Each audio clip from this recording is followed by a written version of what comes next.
حق میں رکاوٹیں کیوں؟ کیونکہ لوگوں نے قرآن و حدیث کو سمجھنے سمجھانے کے پیمانے بدل دیے۔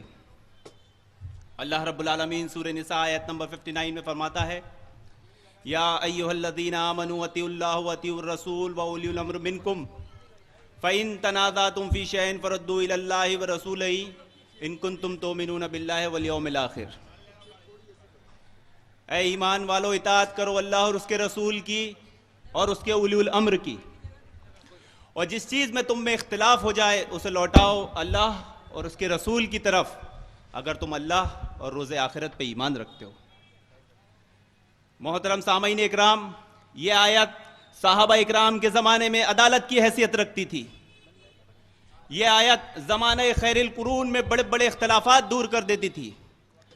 یہ آیت زمانہ سلف صالحین میں ہر بات میں فیصلہ کر دیتی تھی، لیکن سلف کے بعد آنے والے خلف نے اس آیت کی اس حیثیت اور عظمت کو ہی ختم کر دیا۔ جو آیت جماعت اہل سنت میں اٹھنے والے ہر فتنہ کو دور کر دیتی تھی، اسی آیت کو سلف کے بعد آنے والے خلف نے اختلاف پھیلانے اور فتنہ برپا کرنے کا ذریعہ بنا لیا۔ آپ سوچ رہے ہوں گے کیسے؟ کہتے ہیں دیکھو اس آیت میں اولی الامر کا ذکر آ رہا ہے، اولی الامر کی بات مانو، اماموں کی بات مانو، اولی الامر کی بات ماننا پڑے گی کیونکہ اللہ رب العالمین قرآن میں حکم دے رہا ہے۔ خلف کے ماننے والوں نے اس آیت کی اس وضاحت کو اتنا دل کی گہرائیوں میں بسایا، اتنا پڑھا، اتنا سمجھا کہ بقیہ قرآن حدیث پڑھنا سمجھنا ہی بھول گئے۔ اولی الامر کی محبت میں اتنا ڈوبے کہ اس آیت کے ذریعے لوگوں کو اپنے اماموں، اپنے مسلکوں کی طرف بلانے لگے، اور حال تو یہاں تک پہنچ گیا کہ اولی الامر کی بات کے آگے اللہ اور اس کے رسول کی بات تک کو ٹھکرا دیا۔ کیا صحابہ اکرام بھی اس آیت کا یہی معنی، یہی مفہوم مراد لیتے تھے؟ کیا صحابہ اکرام کے زمانے میں یہ آیت نہیں تھی؟ اگر اس آیت میں اللہ اور اس کے رسول کے بعد اولی الامر کا ذکر آ رہا ہے تو سب سے اچھے اور سب سے پہلے اولی الامر اگر کوئی ہے تو وہ صحابہ ہیں۔ تو پھر کیوں ہم اس آیت کو اس طرح نہیں سمجھتے جس طرح صحابہ اکرام نے سمجھا تھا؟ کیوں ہم اس آیت کو اس طرح عدالت کا درجہ نہیں دیتے جس طرح صحابہ اکرام نے دیا تھا؟ نبی کریم صلی اللہ علیہ وسلم کی تدفین کے مسئلے پہ اختلاف ہوا، بہت سارے اولی الامر موجود ہیں۔ ایک اولی الامر کہتے ہیں کہ نبی کریم صلی اللہ علیہ وسلم کی تدفین جنت البقیع میں کر دیتے ہیں۔ دوسرے اولی الامر کہتے ہیں نہیں، مکہ لے کے چلتے ہیں، وہاں تدفین کریں گے۔ لیکن وہی موجود تیسرے اولی الامر کہتے ہیں کہ میں نے نبی کریم صلی اللہ علیہ وسلم کو فرماتے سنا کہ انبیاء جہاں وفات پائے ان کی تدفین وہیں ہوتی ہے۔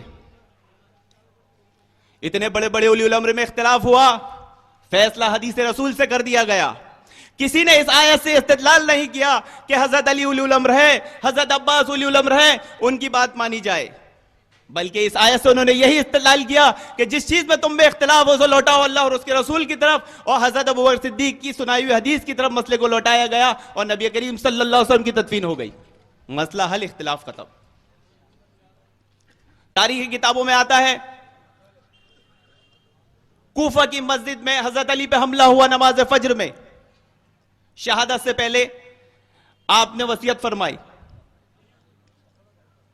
کہ جس طرح قاتل نے مجھ پہ حملہ کر کے مجھے شہید کرنے کی کوشش کی، اگر میں اس زخم میں شہید ہو جاؤں تو تم اسے اسی طرح قتل کر دینا، اس کا مسئلہ نہ کرنا، ناک کان نہ کاٹنا، اور میری شہادت کو مسلمانوں میں جنگ بھڑکانے کا ذریعہ نہ بنانا، اور میرے بعد جس کو لوگ خلیفہ چنے اسے خلیفہ مان لینا۔ کوفہ کے لوگوں نے حضرت حسن رضی اللہ عنہ کو خلیفہ بنانے کا فیصلہ کیا، لیکن حضرت حسن رضی اللہ عنہ نے نبی کریم صلی اللہ علیہ وسلم کی اس وصیت پہ عمل کرتے ہوئے، پیشن گوئی پہ عمل کرتے ہوئے کہ میرا یہ بیٹا دو مسلمانوں کی جماعت میں صلح کروائے گا، اور خلافت معاویہ رضی اللہ عنہ کو سونپ دی، صلح کر لی۔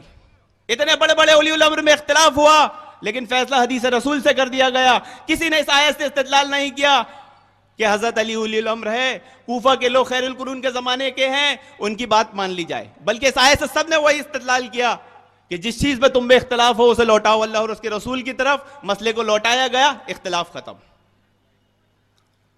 ایک شخص حج تمتع کا مسئلہ پوچھنے عبداللہ ابن عمر کے پاس آتے ہیں. پوچھتے ہیں کہ حضرت ابو بکر صدیق اور حضرت عمر حج تمتع سے منع کرتے ہیں. عبداللہ ابن عمر کہتے ہیں کہ حضرت ابو بکر صدیق اور حضرت عمر اگر حج تمتع سے منع کرتے ہیں لیکن نبی کریم صلی اللہ علیہ وسلم حج تمتع کرنے کا حکم دیتے تھے. اتنے بڑے بڑے اولی الامر کے زمانے میں اختلاف ہوا لیکن فیصلہ حدیث رسول سے کر دیا گیا. انہوں نے اس آیت سے استدلال نہیں کیا کہ ابو بکر صدیق رضی اللہ عنہ اولی الامر ہے, حضرت عمر رضی اللہ عنہ اولی الامر ہے, ان کی بات مانی جائے, ان کی رائے لی جائے. انہوں نے اس آیت سے یہی استدلال کیا کہ جس چیز میں تم میں اختلاف ہو تو لوٹاؤ اللہ اور رسول کی طرف. مسئلے کو لوٹائے, مسئلہ حل ہو گیا. حضرت عمر کی بیوی حضرت عاتقہ نماز عشاء پڑھ کے مسجد سے نکل رہی ہے. عبداللہ ابن عمر پوچھتے ہیں کہ آپ رات کی نماز عشاء اور فجر مسجد میں پڑھنے کیوں آتی ہیں جبکہ میرے والد اور آپ کے شوہر حضرت عمر اس کو ناپسند کرتے ہیں. حضرت عاتقہ فرماتی ہیں حضرت عمر ناپسند کرتے ہیں لیکن نبی کریم صلی اللہ علیہ وسلم ناپسند نہیں کرتے تھے. نبی کریم صلی اللہ علیہ وسلم نے فرمایا جب تمہاری عورتیں مسجد جانا چاہے انہیں مت روکنا. اولی الامر کے زمانے میں عورتوں کے مسجد کے جانے پر اختلاف ہوا لیکن فیصلہ حدیث رسول سے کر دیا گیا. انہوں نے اس آیت سے استدلال کر کے یہ نہیں کہا کہ حضرت عمر اولی الامر ہے, ان کی ناپسندی کو حکم سمجھا جائے اور مسجد میں نہ جایا جائے. انہوں نے اس آیت سے یہی استدلال کیا کہ جس چیز میں تم میں اختلاف ہو اسے لوٹاؤ اللہ اور رسول کی طرف, اور مسئلے کو لوٹایا گیا اور مسئلہ حل ہو گیا. اگر حضرت عمر کی ناپسندی حکم کا درجہ رکھتی تو سب سے پہلے آپ کی بیوی حضرت عاتقہ اسے حکم سمجھ کے مسجد نہ جاتی. اگر حضرت عمر کی ناپسندی حکم کا درجہ رکھتی تو پھر آپ کے بیٹے عبداللہ ابن عمر اپنی والدہ کو کہتے کہ آپ اسے حکم سے مسجد نہ جائیں. اگر حضرت عمر کی ناپسندی حکم کا درجہ رکھتی تو حضرت عمر خود اپنی بیوی کو کہتے کہ میری ناپسندی کو حکم سمجھو اور مسجد نہ جایا کرو. لیکن یہ کیا کہ حضرت عاتقہ عشاء اور فجر کی نماز مسجد میں ہی پڑھتی, بلکہ آپ نے حضرت عمر سے شادی بھی اس شرط پہ کی تھی کہ میں رات کی نماز عشاء اور فجر کی نماز مسجد میں پڑھوں گی. قربان جائے حضرت عمر پر کہ آپ اس چیز کو ناپسند کرتے تھے کہ میری بیوی رات کے وقت گھر سے باہر نکلے, لیکن فرمان رسول کہ اگر تمہاری عورتیں مسجد جانا چاہیں انہیں مت روکنا. جب آپ کی بیوی آپ کو یہ فرمان رسول سنا دی آپ سر خم تسلیم کرتے تھے. آج کہا جائے گا کہ جیسے حضرت عمر نے حدیث رسول کے آگے حکم رسول کے آگے سر خم تسلیم کیا تم بھی کرو, تو کیا جواب دیں گے؟ سر خم تسلیم کرنا ہے. سر سے ملنا ہے تو اسکول میں چلے جائیں گے, خم مار رہا ہے تو جم میں چلے جائیں گے, تسلیم بھائی سے ملنا ان کی چپل کی دکان پہ چلے جائیں گے. یہی قیاسی جواب ہوگا. مارو گھٹنا پھوٹے سر, پوچھو گندم بتائے چنا. بھلا اس میں حضرت عمر کا کیا قصور کہ ان کی ناپسندی کو حکم کا درجہ سمجھ لیا گیا.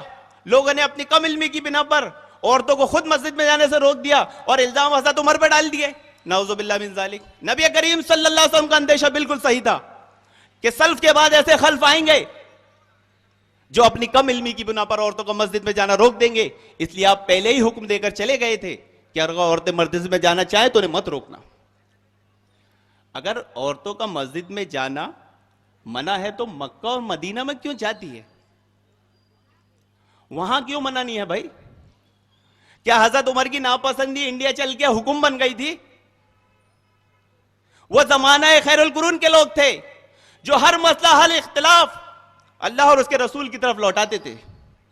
وہ زمانہ خیر القرون کے لوگ تھے, ان کے عقیدت کا مرکز کتاب و سنت ہی تھا, لیکن اس کے بعد معاملہ بدل گیا.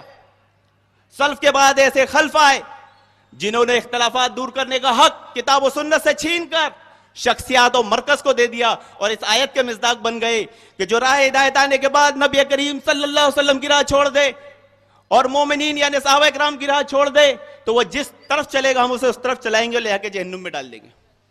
اللہ رب العالمین سے دعا ہے کہ ہمیں جہنم سے بچنے بچانے کی نیک توفیق عطا فرمائے. وقت کی کمی کی وجہ سے